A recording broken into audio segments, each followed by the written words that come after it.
Meus amados e minhas amadas, nós estamos iniciando hoje a mais nova série de mensagens da Bola de Neve Colombo, Yeshua, amém? Nós vamos falar sobre o nosso lindo e maravilhoso Jesus, mas antes de a gente seguir, a título de curiosidade, por que as pessoas chamam Jesus de Yeshua? Na verdade, Yeshua é a forma abreviada de Yehoshua, que alguns dizem ser o nome original, vamos dizer assim, de Jesus em hebraico.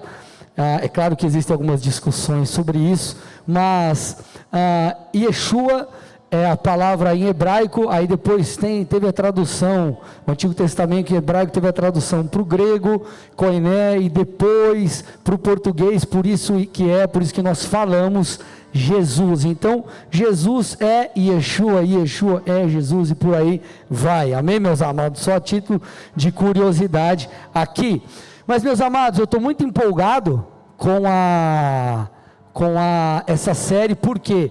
Porque vai ser demais. Quando você fala do nome de Jesus, hoje eu estava em casa preparando a palavra, eu chorei umas 2 vezes, preparando, porque não tem, cara, você fala de Jesus, tipo Jesus é Jesus, cara, não tem igual. Só que, além de eu estar empolgado, eu estou com um grande frio na barriga, assim. Por quê? Porque, gente, é desafiador falar sobre Jesus. Jesus, quando você lê o Evangelho, tem um quê de simplicidade, mas também é algo extremamente profundo. Jesus é a figura mais emblemática em toda a Bíblia. Com certeza Jesus é a figura mais emblemática em toda a Bíblia. Os seus ensinos, eles são profundos demais, simples, mas profundos. E por que Jesus é uma figura tão emblemática que muitos estudiosos no mundo todo, em todas as eras, eles tentaram de alguma forma estudar Jesus, compilar coisas sobre Jesus, falar sobre Jesus, e alguns dizem que Jesus é um grande mestre da moral, outros dizem que Jesus ele foi simplesmente um profeta, outros ainda dizem, não, Jesus ele foi um grande líder religioso. Porém, meus amados, qualquer uma dessas afirmações, elas reduzem Jesus a algo que ele não é. Jesus foi um grande líder? É claro, Jesus nos ensina muitas coisas morais, sim, mas querido, Jesus vai muito além disso. Jesus é o Filho de Deus, Ele é o Deus eterno, imutável e criador de todas as coisas. Jesus, meus amados, Ele é o ponto central das Escrituras. Ele é o ponto central das Escrituras. Novo Testamento vem por causa de Cristo, aí vem a igreja, depois dos evangelhos vem a igreja de Cristo, e por aí segue. O Antigo Testamento aponta para Cristo. Cristo é o ponto central das Escrituras. E qual foi a grande obra de Cristo? O grande feito de Jesus foi nos reconectar com o Pai. Não há qualquer possibilidade de você se aproximar de Deus a não ser por Jesus. Todos os caminhos levam a Deus, pastor? Não, apenas Jesus. Ele é o caminho, Ele é a verdade, Ele é a vida. Tudo bem? Jesus, Ele é a conexão com o Pai, ela vem por causa de Jesus. Você precisa crer em Jesus. Jesus é a causa de nós inclusive recebermos a vida eterna. Mas para você entender o ponto, para que a obra da cruz e a vida de Jesus mexa com você, você tem que entender o fator esvaziamento. Repete comigo, fator esvaziamento. Você precisa entender isso. Você precisa entender isso. Jesus precisou se esvaziar e morrer em nosso lugar. Você está acostumado com talvez os videozinhos na Páscoa que fala de Jesus na cruz, aqueles videozinhos que parece mais que tem um cara com ketchup em cada braço e um negocinho aqui de papel e aquela coisa que você já viu tanto que nem mexe mais com você. Eu quero que você entenda o fator esvaziamento. Quando você entender isso, tua percepção ela vai mudar. Mas para isso nós precisamos ir para o começo, onde tudo começou e o porquê de Jesus ter vindo a esse mundo, se esvaziado e morrido em nosso lugar, ressuscitado, enfim, toda essa grande e maravilhosa obra. Tudo começa com o pecado de Adão. Eva e Adão, eles pecam, e com esse pecado, toda a humanidade ela é estragada espiritualmente, ela é prejudicada. Por quê? Porque Adão, ele era o cabeça de uma raça, tudo bem? Ele era o representante meu e teu. Então, meu amado, depois que Adão fez isso, alguma coisa precisava ser feita. O homem, ele precisava de redenção. O homem perdeu aquela intimidade com Deus, o pecado entrou, muitas coisas ruins aconteceram, e tudo que nós vivemos hoje de desgraça veio por causa disso, começou por causa do pecado, tudo bem? Agora, o homem precisava de redenção, só que tinha um grande BO aí. O BO era, quem vai resolver esse problema? Quem vai resolver o problema da queda? Adão zoou o pico. Que homem pode resolver isso? Gente, homem algum poderia resolver o problema do pecado. Homem algum seria capaz de conquistar para mim e para você redenção. Não haveria suficiência alguma em qualquer homem, salvo Jesus, você vai entender o porquê, para nos trazer salvação, para restaurar a nossa intimidade com o Pai. Só Deus poderia resolver isso. Olha para o irmão do seu lado e fala, só Deus poderia dar um jeito nisso. Só Deus poderia salvar o homem. Por isso que nós vemos textos como Jonas 2,9, onde a Bíblia diz que a salvação ela vem do Senhor. Só Deus poderia nos salvar.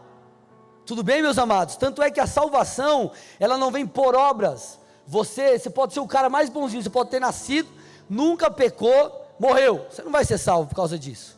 Claro que ninguém teria a capacidade de viver sem Cristo uma vida pura, mas imaginemos que você consiga. Isso não vai produzir salvação. O que produz salvação é crer em Cristo, tudo bem? Confessar o seu nome. Por quê? Porque a salvação ela só pode vir do Senhor.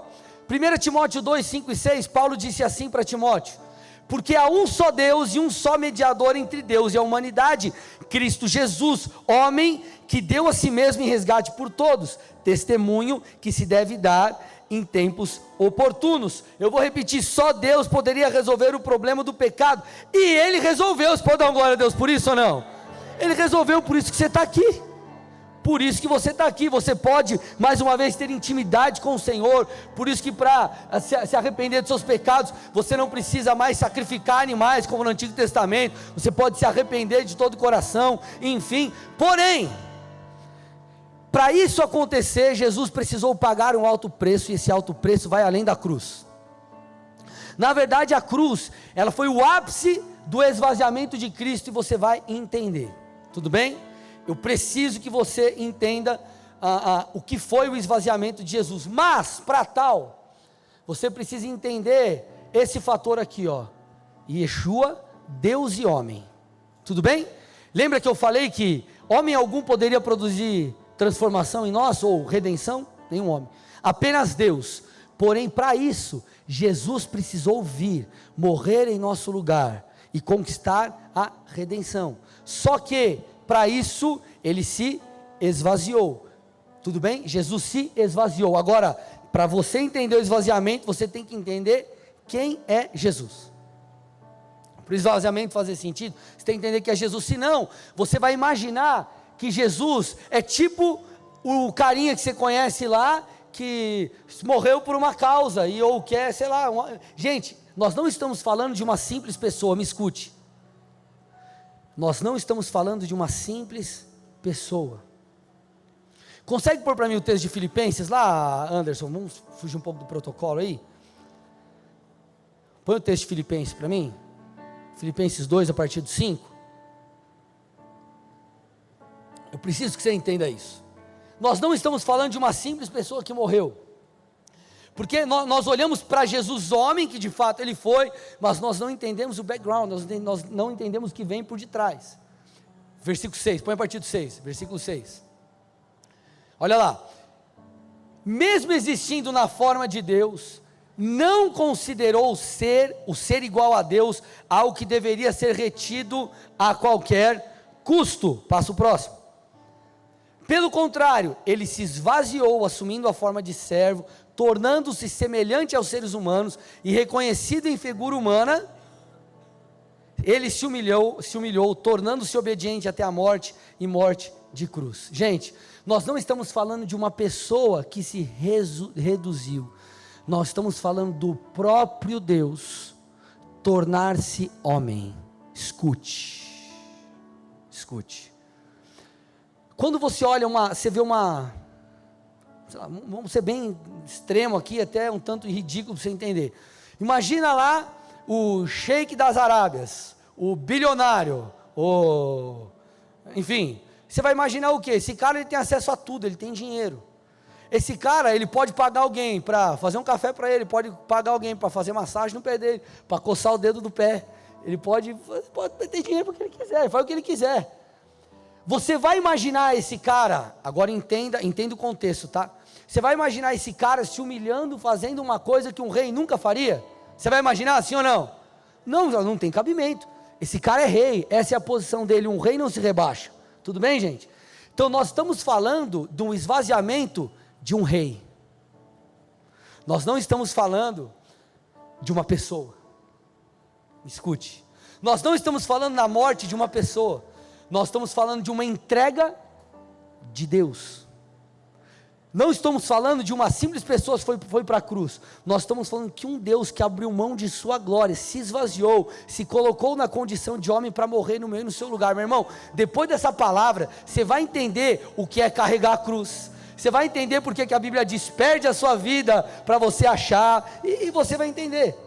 Porque Jesus, ele era plenamente homem, mas Jesus, ele era plenamente Deus também. Jesus, ele era o Deus, aspas, encarnado, o Deus em carne. E eu preciso que você fique aqui comigo, porque eu preciso te mostrar aqui ao longo das escrituras, essa verdade, tudo bem? Preciso que você entenda que eu vou ser um pouco, salinha de aula, tá bom? Mas eu preciso que você fique comigo e preste atenção.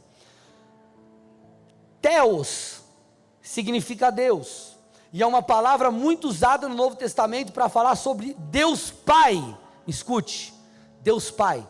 Quando você vai para o grego, original grego, no Novo Testamento, é muito usado Theos, quando vai falar do Pai, Pai é Deus, tudo bem, sim ou não?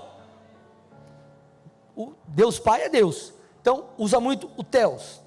Só que quando você para observar algumas passagens que falam sobre o filho que veio a esse mundo, o filho que sentiu fome, o filho que morreu na cruz, o filho que se sentiu debilitado depois de jejuar, o homem Jesus, ele fala sobre esse filho, ele usa a mesma palavra, Theos, Deus. João 1:1, no princípio era o verbo estava com Deus, o verbo era Deus, o verbo é Jesus.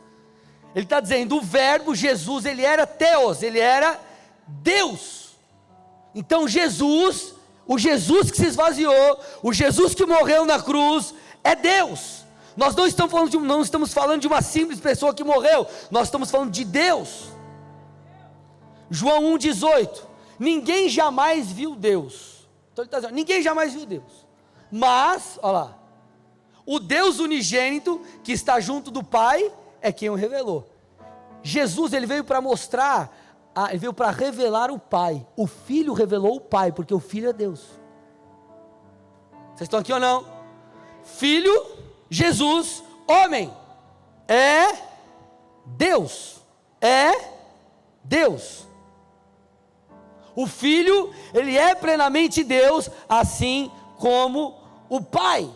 Jesus não foi um mestre da moral, Jesus não foi um grande profeta, ou um cara legal lá do Oriente Médio. Jesus é o Filho de Deus, o próprio Deus. Olha que interessante, João 20, 26 a 28, aqui Jesus havia já morrido, ressuscitado.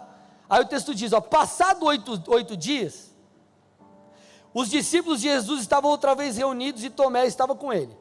Estando as portas trancadas, olha lá, estava tudo trancado, tudo fechado. Jesus veio e pôs-se no meio deles. Jesus já estava aqui com o seu corpo glorificado. Jesus já tinha ressuscitado. E aí ele entra e fala, que a paz esteja com vocês. E logo disse a Tomé, põe aqui o seu dedo e veja as minhas mãos. Estenda também a sua mão, Tomé, e ponha do meu lado, não seja incrédulo. Aí olha o que Tomé diz: Senhor meu e Theos meu, Deus meu. Ele está dizendo: eu reconheço, tu és Deus. Jesus que morreu, tu és Deus. O Senhor não é um mestre da moral, o Senhor não foi um grande homem só que viveu aqui na terra. Jesus é muito mais do que um fato histórico. Jesus é o Filho de Deus que morreu por mim e por você. Hebreus 1:8 diz: mas a respeito do Filho diz. Então está falando de quem? Do Filho. A respeito do Filho, Jesus que veio aqui, Filho diz: o teu trono, ó, o que, gente? Ó, o que? Deus, é para todo sempre. Cetro de justiça é o cetro do teu reino. Então nós estamos falando de um homem que não era um simples homem, era um homem que é um mistério, é um homem que ele era plenamente homem, mas plenamente Deus. Esse é o mistério de Cristo. Muitas pessoas, muitos livros, há muitos ensinos sobre sabedoria bíblica, sobre princípios de liderança de Jesus, e está tudo bem as pessoas estudarem isso, não tem problema nenhum, porque Jesus ele foi, e vai ser para sempre o maior líder que já existiu. Você pode não acreditar em Jesus, mas uma coisa há mais de 2000 anos, ele inaugurou algo chamado igreja, e isso continua crescendo e se espalhando pela face da terra. Então as pessoas elas estudam isso e não há problema nenhum nisso, mas Jesus ele é mais do que um grande líder. Nós estamos falando de Jesus o Senhor, e essa é uma outra evidência, eu preciso que você fique aqui comigo, uma outra evidência bíblica de que Jesus, o homem que veio aqui, é Deus, que nós estamos falando de Deus. Uma das palavras usadas para falar sobre a divindade de Jesus é Kyrios. Kyrios é Senhor. Essa palavra, se você for pesquisar, você vai ver pessoas usando esse termo no grego para falar sobre senhores de escravo, ou até um tratamento respeitoso para alguém. Ô senhor, você está chamando alguém de senhor. Mas também é a palavra grega usada para expressar o Deus, Senhor Deus. E quando você vai para a palavra, a Bíblia associa Jesus, esse homem que veio aqui, que muitos falam que é um carinha aí, como Senhor, Senhor de tudo, Deus, soberano. Lucas 2:11, é que hoje na cidade de Davi, lhes nasceu o Salvador, que é Cristo, Messias, o Kyrios, Senhor. Então Jesus é o Senhor, estamos falando do Senhor. 1 Coríntios 8:6, 1 Coríntios 8:6, para nós, porém, há um só Deus, o Pai, de quem são todas as coisas e para quem existimos, e um só Senhor, Jesus Cristo, por meio de quem todas as coisas existem, e por meio de quem também existimos. Vocês estão aqui, gente, sim ou não? Nós estamos falando de Jesus Senhor. Agora, existem outras formas de você mostrar biblicamente a divindade de Jesus, mas eu quero mostrar uma, meu irmão, que cara, eu li isso aqui, eu falei, mano, Jesus, mitou, Jesus, cara, Jesus apavorou. Jesus, gente, em um determinado momento, ele estava conversando com alguns líderes judeus, e falando sobre si mesmo, e ele faz a seguinte declaração, olha lá, João 8:56, presta atenção, escute, olhe, perceba, veja, olha lá, olha o que Jesus falou. Abraão, pai de vocês, então ele está falando para os líderes judeus, Abraão, o pai de vocês, o primeiro líder de vocês aí, regozijou-se, porque veria o meu dia, ele o viu e alegrou-se. Opa, vamos lá. Abraão, pai de vocês, Jesus dizendo, regozijou-se porque veria o meu dia, ele o viu e alegrou-se. Jesus estava dizendo assim, ei, Abraão, ele me viu, Abraão me viu. Aí você fala assim, cara, peraí, como assim? Você está falando de Jesus, pessoa, gente. Jesus, pessoa. Como assim que teve esse lance de Abraão ver ele? Gente, a gente está falando de Abraão, tipo mais ou menos 1.800 anos antes de Cristo. Como assim Abraão viveu quase 2.000 anos antes de Jesus, e Jesus o viu, ele viu Jesus, teve esse movimento sinistro. Os caras ficaram tão doidos. Obviamente Jesus estava falando profeticamente, ele está dizendo, ei, eu sou Deus. E Abraão, ele já teve a percepção de que eu viria, ele me viu. Aí olha os caras ficaram loucos quando ouviram isso daí, e falaram assim, versículo 57, você não tem 50 anos ainda, como que você pode falar isso daí? Olha lá, você ainda não tem 50 anos e viu Abraão? Que história é essa? Aí gente, Jesus podia ter falado, sei lá, alguma coisa, e os caras, beleza, não dava moral para Jesus, e tipo, beleza Jesus, você é um cara firmeza, e tipo, deixa pra lá, esse cara é um maluco, né? Esse cara é um doidão. Só que os caras ficaram muito loucos, porque a resposta que Jesus deu para essa pergunta, os caras tipo caíram do cavalo, os caras ficaram loucos. Jesus falou assim, versículo 58, eu afirmo, meu Deus, que antes de Abraão existir, eu sou. Jesus estava dizendo assim, ei, vocês não estão entendendo, antes de Abraão existir, eu já existi, eu sou o eterno, eu sou Deus, o homem que vos fala, aquele que parece, que não tem aí, como vocês estão dizendo, nem 50 anos, eu sou. Agora, os caras ainda poderiam achar que essa afirmação de Jesus, é uma afirmação meio doida, esse cara está falando que sempre existiu, esse cara é um lunático. Meu irmão, sabe por que os caras ficaram doidos? Tanto é que você, no próximo versículo, você vai ver que eles pegaram em pedras e queriam arrepiar Jesus. Jesus se escondeu e teve que sair. Sabe por que eles ficaram doidos? Sabe por quê? Porque quando Jesus diz assim, antes de Abraão existir, eu sou, Jesus estava usando a mesma afirmação que o Pai usou quando se revelou a Moisés, o grande líder dos caras. Se liga, olha o que diz Êxodo 3, 13 e 14, aquele relato da sarça ardente, quando Deus chega para Moisés e se revela, diz assim o texto, Moisés chega no momento de embate, que ele fala mais ou menos assim, puxa, mas o que eu vou falar quando chegar para as pessoas lá, Deus me enviou, que Deus é esse que eu vou falar para o povo lá, que Deus está me enviando, que Deus está me enviando, esse é o contexto, olha lá, Moisés disse para Deus, eis que quando eu for falar com os filhos de Israel, lhes disser, o Deus dos seus pais me enviou, eles vão perguntar, qual é o nome dele, qual é o nome desse Deus?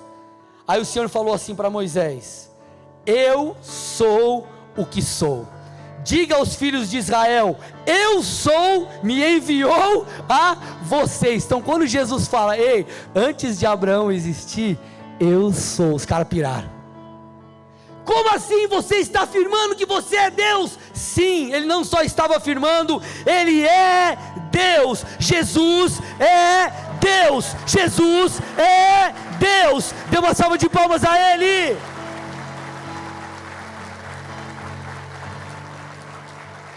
Então nós estamos falando do próprio Deus. Nós estamos falando de Deus, cara. Eu não estou falando de uma pessoa. Me escute. E esse Deus, ele se tornou homem. O Criador se fez criatura. Eu preciso que você entenda isso. O Criador se fez criatura. É claro que Adão zoou o pico. A natureza humana foi corrompida. Por isso que Jesus precisou vir, nascer de uma virgem e a concepção ali, ele ter sido concebido pelo Espírito Santo. Que essa é uma das formas de que Jesus não passasse por essa, tomasse consigo essa natureza pecaminosa de Adão. Vocês estão aqui, gente? Mas eu preciso que você entenda, Jesus ter morrido, não é a simplesmente morte de uma pessoa, nós estamos falando do esvaziamento de um Deus, nós estamos falando do esvaziamento de um Deus. Gente, o Deus eu sou, pastor, qual que é a idade de Deus? Deus é. Ele é eterno. Antes de tudo existir, Ele já existia. E ainda que todas as coisas possam ir, se acabar, Ele será. Ele é. Agora, escute aqui, vocês estão aqui comigo, gente? O Deus eterno teve que se esvaziar e viver por um período de tempo na terra. Escute. Estamos falando de um esvaziamento. Vocês estão comigo ou não? Estamos falando de um esvaziamento. Por isso que Paulo disse, eu quero repetir, a gente vai ler algumas vezes esse texto hoje, Filipenses 2, 6 a 8. Mesmo existindo na forma de Deus, escute, Jesus é Deus, mesmo sendo Deus, olha o que o texto está falando, Ele não considerou o ser igual a Deus algo que deveria ser retido a qualquer custo. Ele está dizendo, ele percebeu que vir para cá, com todos os atributos, com os atributos divinos, sendo tipo um homem meio Highlander, meio tipo Super Saiyajin, meio tipo, ele não deveria fazer, porque ele deveria ser tentado. Gente, o Deus a quem ninguém tenta, se sujeitou a ser tentado. E o texto continua dizendo, pelo contrário, ele se esvaziou, assumindo a forma de servo, o rei serviu, tornando-se semelhante aos seres humanos, e reconhecido em figura humana, ele se humilhou, tornando-se obediente, até a morte de cruz. Como assim Deus se tornar obediente? Deus? Nós que temos que ser obedientes a Ele. Só que o fator é, Jesus precisou tornar-se, o texto está falando, semelhante aos seres humanos. E esse é o ponto principal do esvaziamento. Gente, Jesus, Deus, abriu mão dos seus atributos. E sabe, olha o tamanho da humilhação. O Deus que criou todas as coisas sem nada existir. A Bíblia diz que ele se cansava. Ele precisava dormir. Gente, é algo simples quando você faz a leitura como um homem. Quando você faz a leitura de um Deus que se tornou homem, tudo muda. Jesus tinha fome. Ele criou o peixe que você come. Ele criou o filezinho que você curte comer, mal passado. Ele curte franguinho, ele criou o franguinho grelhado que você gosta de comer, você quer fitness. Ele só não criou a vina, não, tô brincando. A vina não, pastor. Só para quebrar o gelo, aleluia. Você consegue entender, gente? O livro de Provérbios fala sobre a sabedoria. Ele é a própria sabedoria. Vocês estão comigo aqui ou não? Ele é a própria sabedoria. A própria sabedoria que a Bíblia diz que nós temos que buscar, precisou crescer em sabedoria. Como assim? Vamos lá, gente. Lucas 2,52 diz que Jesus tinha uma mente humana. E Jesus, Deus, a própria sabedoria, aquele que a Bíblia diz que não tem os caminhos como os nossos, que os seus caminhos, a sua forma de fazer, ela é diferente muitas vezes da nossa, diz que ele precisou crescer em sabedoria. Gente, é uma humilhação muito grande. Você vai encontrar textos onde a Bíblia fala, por exemplo, que Jesus estava com a sua alma perturbada. Gente, Deus perturbado. Você está entendendo o que Jesus teve que fazer por nós? Que a gente olha a cruzinha lá do vermelhinho, ketchup, e você não entende. Às vezes você olha lá e fica triste porque de repente, poxa, você estava numa pegada lá no teu negócio, por exemplo, você está na pegada lá, não sei o que, você fazia tudo no começo, o negócio está crescendo, e você fala, não dou mais conta, e você está com dinheiro em caixa, você contrata um, contrata outro, a empresa começa a crescer, você fica felizão, aí daqui a pouco você perde um grande contrato, você tem que voltar a fazer as coisas do começo, você já fica triste, você fala, puxa, ó lá, eu tive que me rebaixar, não no sentido pejorativo da coisa, me entenda, tá? Não é rebaixar como se não fosse nobre fazer qualquer tipo de serviço, não é isso? Mas você fala, puxa cara, me frustrei, porque eu tive que voltar. Gente, Deus teve que ser homem, se cansar por causa de nós, ter fome por causa de nós, crescer em sabedoria. Cara, ele não podia nem vir com tipo, eu venho sabendo tudo. Eu venho aqui, mas eu fico sabendo tudo. Jesus precisou nascer, gente, Deus precisou ser criança. Deus precisou ser gerado. Deus precisou se passar por um processo de aprendizagem. E Deus precisou, sofrer no meu e no seu lugar. Deus precisou sofrer no nosso lugar. O sofrimento da cruz, ele fala de duas coisas. A primeira delas é a separação de Deus. Porque a gente está falando de Jesus homem, mas espiritualmente um Jesus que nunca pecou. Um Jesus que ele não veio da raiz de Adão. Um Jesus que foi concebido pelo próprio Espírito de Deus. Um Jesus que de repente teve que tomar sobre si todos os pecados da humanidade. Então ele sentiu o quê? A separação do Pai.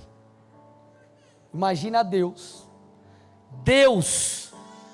que nos criou não porque Ele precisava, Deus que tem um relacionamento conosco, não porque Ele precisa, porque Deus não tem carência nenhuma, Deus, para nos resgatar, se fez homem como nós, e se separou do Pai por causa da gente.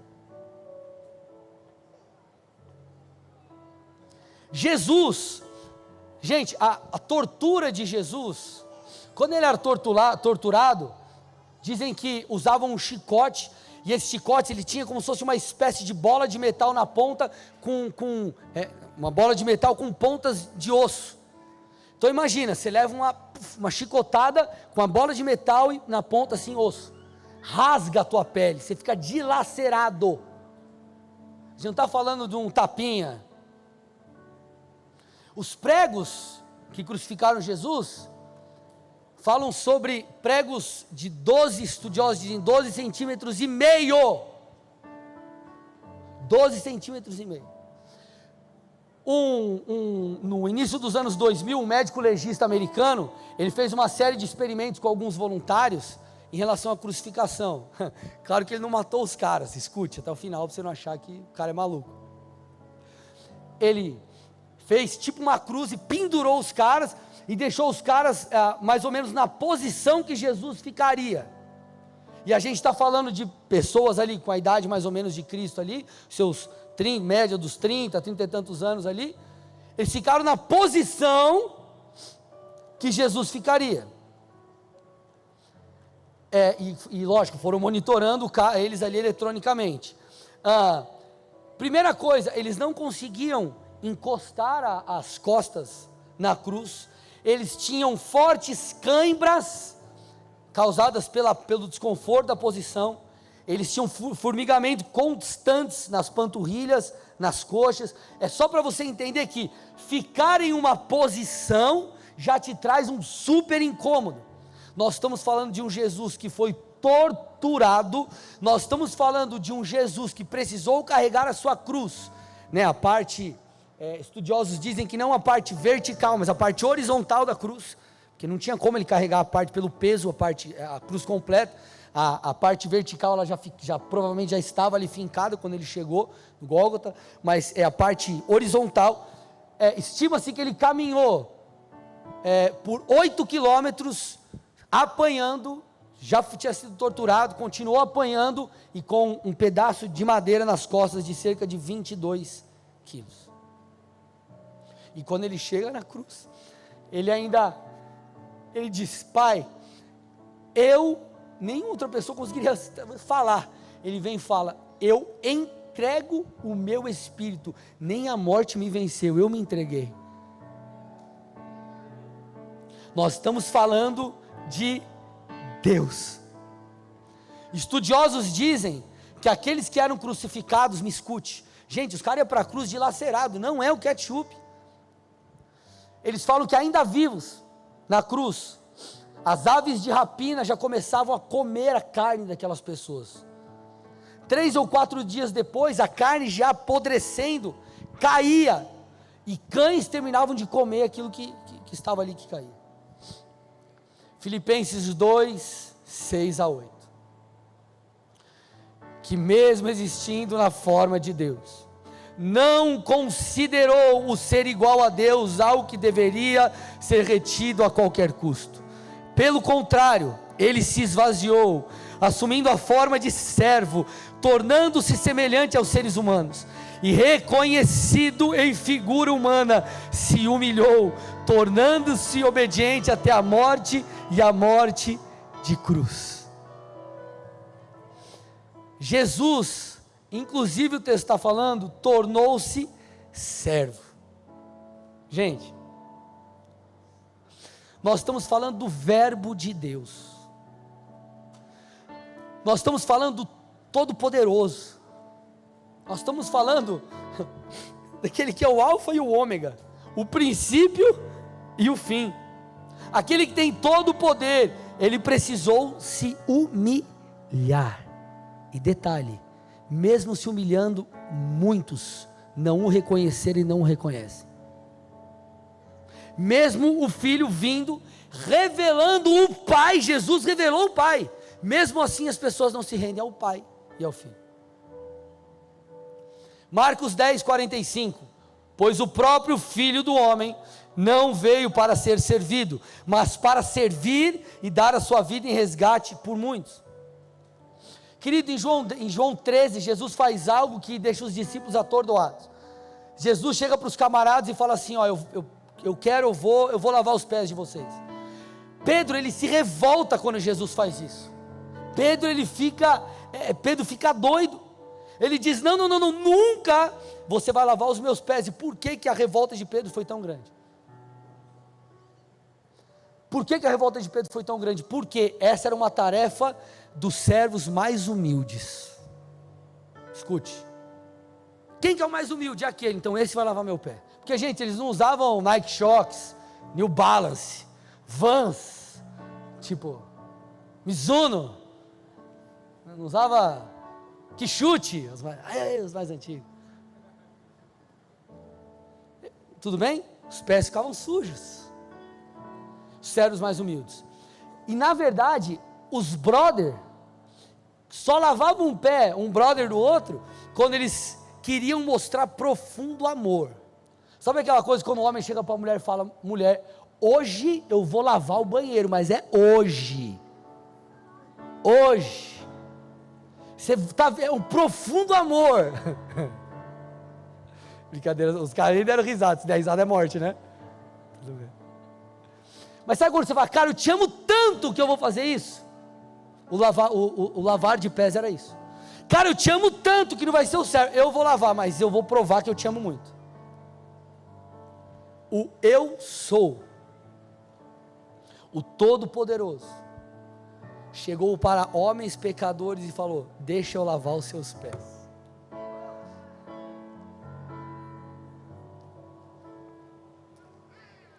Cristo se esvaziou.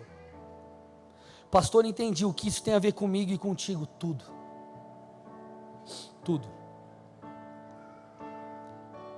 Filipenses 2, eu vou ler de novo e depois vou aplicar algo aqui, vou te mostrar algo. Põe do 6 ao 8 de novo para mim. Do 6 ao 8. Mesmo existindo na forma de Deus, não considerou o ser igual a Deus algo que deveria ser retido a qualquer custo. Pelo contrário, ele se esvaziou, assumindo a forma de servo, tornando-se semelhante aos seres humanos. E reconhecido em figura humana, ele se humilhou, tornando-se obediente até a morte de cruz. Pastor, o que isso tem a ver comigo e contigo? Verso 5.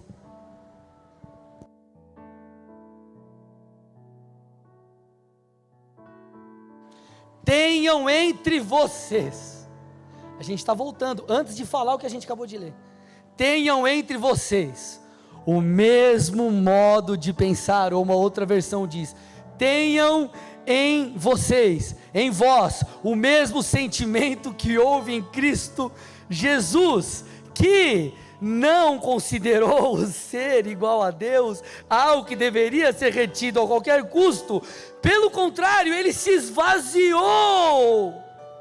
Sabe o que eu estou tentando te dizer? Nós somos chamados para ser parecidos com Cristo. Nós somos chamados cristãos, pequenos cristos. Nós somos chamados a imitar Cristo. O que nós precisamos fazer? Nos esvaziar.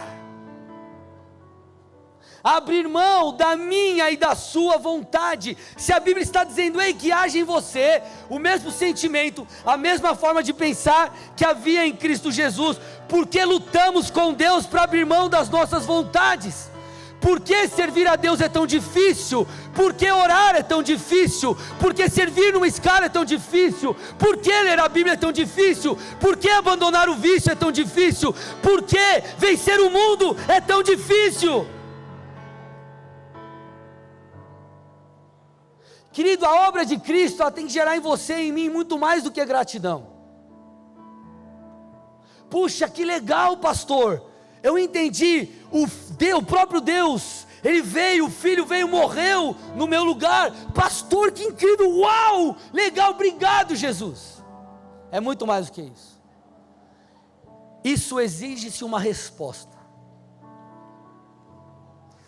Jesus ministrava, diante de que Ele ministrava, exigia-se uma resposta, crer ou não crer. Crer ou não crer. Segui-lo ou não. Pedro e André seguiram Jesus, o jovem rico não seguiu. Fariseus não criam, outros criam. Exige-se uma resposta, exige-se uma responsabilidade diante daquilo que é colocado em nós, diante de nós, da mensagem que nós ouvimos. Pilatos, governador romano, na Judéia, quando ele foi julgar Cristo, ele disse uma frase, que é a frase que nós precisamos, ele falou algo que é a resposta que nós precisamos dar, nós precisamos responder em relação a isso.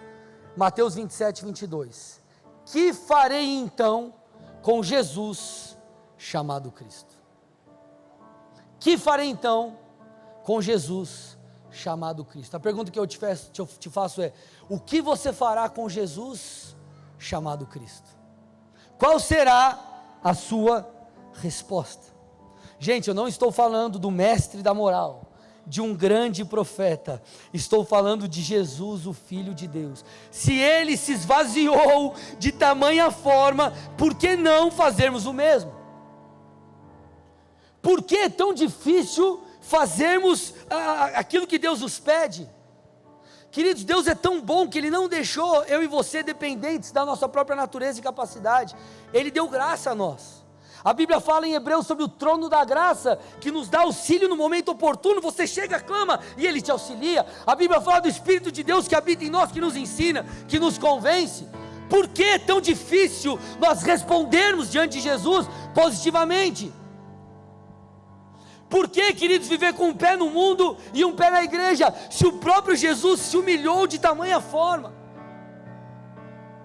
Imaginemos que na sua casa, você tem um combinado com a sua mulher, e ela chega um determinado momento, ela parou de trabalhar, porque ela quer ficar em casa, cuidar das crianças, e vocês estabeleceram isso como uma métrica para o lar de vocês, de algo que vocês desejam. Aí daqui a pouco vocês passam por uma crise financeira e a mulher tem que voltar a trabalhar. Você, marido, fica se sentindo mal. Puxa, mas olha lá, eu não tive a capacidade de ajudar minha esposa, um monte de minhoca, e não sei o que, e o cara fica mal, e não sei o que, e fica com dó da mulher, e tal, e toda aquela coisa. Nós estamos falando de algo natural.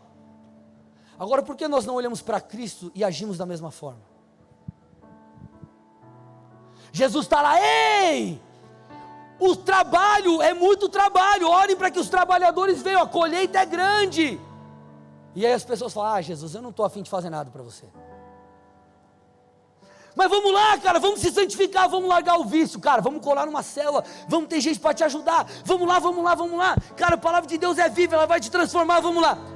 Eu não quero não.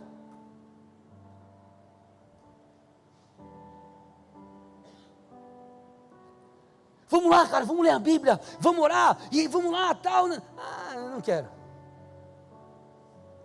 Então, eu não consigo entender por que diante de tamanho esvaziamento, as pessoas procuram Jesus como um gênio da lâmpada mágica. Como: Jesus, me ajuda aí que eu estou precisando só de uma parada e está tudo certo, o Senhor me dá, depois eu te abandono. Por que é tão difícil se afastar de gente que está levando para o buraco? Cara, é uma amizade ruim, você está vendo que está sendo a tranqueira na sua vida, o cara continua.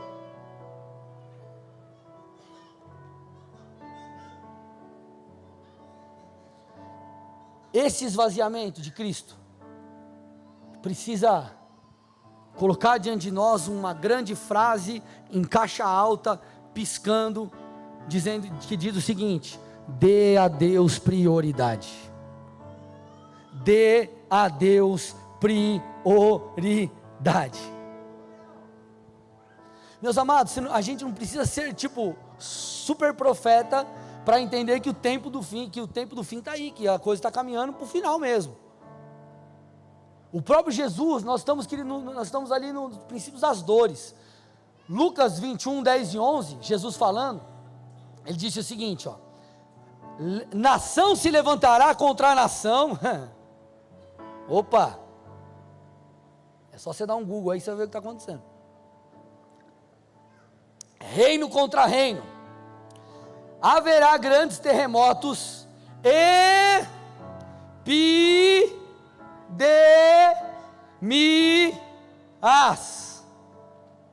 e fome em vários lugares, coisas espantosas e também grandes sinais vindo do céu. Meu irmão, o relógio está batendo, tic-tac, tic-tac, tic-tac, tic-tac, tic-tac, e me desculpe falar o que eu vou falar, mas tem crente brigando se não tem que assistir Big Brother ou não.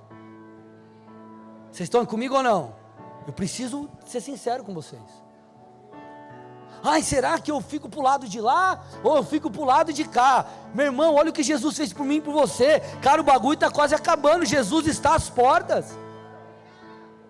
Não, mas e as minhas coisas? Eu quero construir o meu reino. Tudo bem, você pode correr atrás das suas coisas, não tem problema nenhum, mas entenda a métrica que Jesus disse. Jesus sendo tentado no deserto, versículo 4 de Mateus 4, ele disse assim para Satanás: está escrito, o ser humano não viverá só de pão, mas de toda palavra que procede da boca de Deus.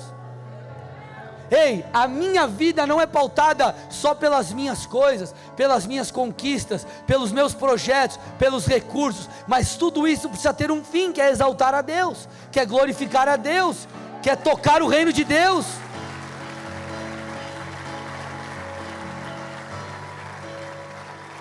Amados, está na hora de botarmos foco nas coisas celestiais. Você tem que correr atrás das suas coisas, claro. Não estou falando que você tem que montar uma barraca na igreja, irmão, e virar tipo um monge gospel, não é isso. Mas eu quero que você ajuste o seu olhar. Paulo falando aos Colossenses, ele diz assim, capítulo 1, versículo 8. Ele, falando de Cristo, é o cabeça do corpo, que é a igreja. Então Jesus é a cabeça do corpo. Nós somos cada um parte do corpo. Parênteses. A igreja sou eu. Você não pode falar a igreja sou eu, a igreja não é você, a igreja somos nós. Você é templo do Espírito, você sozinho não é igreja, você é templo do Espírito Santo, você é habitação de Deus. Igreja somos nós, juntos, tudo bem? Então ele está dizendo, ele é a cabeça do corpo, que é a igreja, nós somos membros do corpo. Ele é o princípio, o primogênito dentre os mortos, para ter a primazia em o que, gente? Todas as coisas. Opa! Cristo precisa ter a primazia em todas as coisas, porque Ele é o cabeça manda no corpo, a tua cabeça manda o que tua mão faz, a tua cabeça manda o que tua mão faz, é isso, o cabeça manda, Ele tem a primazia, eu tenho que como mão, olhar para a cabeça, o que você quer que eu faça? Faz isso, faz assim, faz assado, é isso. Então nós temos alguns grupos de pessoas aqui hoje. O primeiro é o grupo dos crentes fervorosos que está na presença, aleluia, firmado. Pastor, passam as provas e tenho meus problemas, mas tudo bem, estou firmado, aleluia, estou na bênção, glória, aleluia. Continua, irmão. Nós temos um grupo de pessoas que precisa pular para o lado de cá, tipo assim, irmão, bora, vamos lá, vamos crer em Jesus, tua vida vai mudar. Mas nós temos o grupo de pessoas que fica assim, mas puxa, será que eu sigo Jesus? Será que eu volto? Será que eu não fico aqui no mundo? Aquele crente que está morno. Meu irmão, você precisa tomar uma decisão por Jesus. Leonardo Ravenhill, que é um pastor, que quem já leu o livro dele sabe que o cara, ele é pedrada. Olha a frase desse camarada. Como você pode derrubar as fortalezas de Satanás, se você não tem nem a força para desligar a sua TV? Olha o que ele está falando. Como você pode derrubar as fortalezas de Satanás, se você não tem força nem para desligar a sua TV? Sabe o que Deus está falando para mim e para você? Bora. Jesus se esvaziou, você precisa fazer o mesmo. Está na hora de tomar uma decisão. Que farei eu com Cristo? Que farei eu com esse homem? Um homem que não é simplesmente homem, ele é homem, mas também é Deus, plenamente homem e plenamente Deus. Eu fecho lendo mais uma vez o texto, Filipenses 2, 5 a 8. Tenham entre vocês o mesmo modo de pensar de Cristo Jesus, que mesmo existindo na forma de Deus, não considerou ser igual a Deus algo que deveria ser retido a qualquer custo. Pelo contrário, ele se esvaziou, assumindo a forma de servo, tornando-se semelhante aos seres humanos, e reconhecido em figura humana, ele se humilhou, tornando-se obediente até a morte, e morte de cruz. Feche seus olhos, curve sua cabeça.